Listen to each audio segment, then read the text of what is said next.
All right, we're back. So, Crowley wrote this fantastic book called Magic in Theory and Practice. Now, I was given a copy of it back in the 90s. This is the 1970s Dover edition that I think is really pretty. But most people encounter this book in this, the big book, the big blue book. This is Crowley's book 4, his book just called Magic Book 4, Liber AA. And it has Magic in Theory and Practice in it. It has pretty much everything you could ever want to read about Crowley and magic in there. So, this amazing little book sets forth all you could ever need to know, or, well, maybe you could want to know more about Crowley and magic. Now, it's spelled magic with a K. Why is it spelled magic with a K? It's spelled magic with a K to note that it is different from stagecraft or illusion.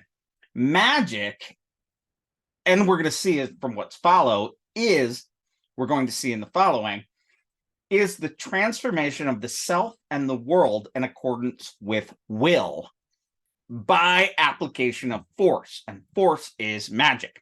Boom! Look at this symbol. Isn't this great? So that's what's called a unicursal hexagram. So you can draw it. If you take up a pen, you can draw and you can draw the whole thing without ever moving your hand. So unicursal, like cursive writing, unicursal. So the unicursal hexagram is the symbol for thelema, and that Crowley was very fond of. And then you see to your left transposition of the pentagram, and that position shows the glorifying of God in all its ways in the higher self. And also the unicursal hexagram, which is a deployment of will, and the big phrase amongst thelemites. Thelema means will in Greek. People who practice ceremonial magic in this way call themselves thelemites, those who are oriented toward their own will and the realization of their will in the world. Do what thou wilt shalt be the whole of the law, is how thelemites often grant or greet one another, and then the person will say back to them, love is the law, love under will.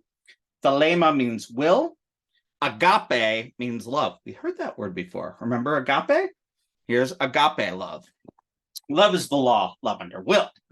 Okay, so here's some caveats. With ceremonial magic and with any of these people doing this kind of stuff, Crowley and other writers in ceremonial magic constantly throw out obscure references. I mean, they're hermetic, after all. The god Hermes is the god of equivalencies. There's a whole thing within magic of saying this equals this equals this equals this. They get nutty about this. So, for instance, you can see all these Hebrew words. Now, the majority of the times that they are using Hebrew words in these writings, they're referring to this diagram or this diagram, which is the same. The tree of life from Kabbalah. This is not exactly the same as Hebrew Jewish mysticism. It is its own take on it. It's rooted in Jewish mysticism, but it's definitely doing its own thing here. Also, one of the cool things they actually do is they connect each path on the stage of life with a tarot card. Now, there are 10 stages. From the top and above the top is the unrealized, and this is the manifestation of the world. The one realizes itself, it splits off and becomes 2, and upon becoming 3, then it creates the whole world. This state, Dath, right here, is the great abyss. So above here is the full divine, down here is the rest of the world. Moving down further, this is emanation theory to the final one at the bottom, Malkut, is the physical world. So people who are really skilled in Kabbalah can use these paths and these symbols and these numbers to interpret all sorts of things in the world and in the divine.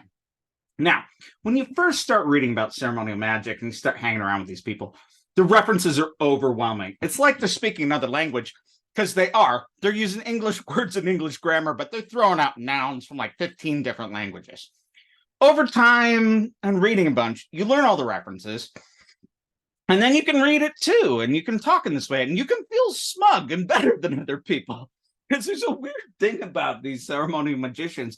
is they have a certain smugness. You'll be like, well, Dath, and I'm moving from Malkuth, and I'm at the Binna, and you're like, what the heck are you talking about? Oh, you don't know the tree of life? Ah, what are you even doing? They're just messing around. You're like, oh my God, just explain it to me. So there's a smugness to all of this. Now, the same sort of thing happens in conversations with ceremonial magics. You just sort of feel like a fool. You're constantly wandering around going, what? What is that? What is what? What are you getting at? Hold on. What?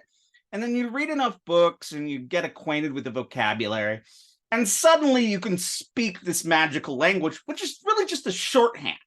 The thing is, they can use these complicated terms to stand in, well, maybe these simple terms from other languages to stand in for complicated concepts that allow them to speak very quickly in a shorthand about really complicated ideas.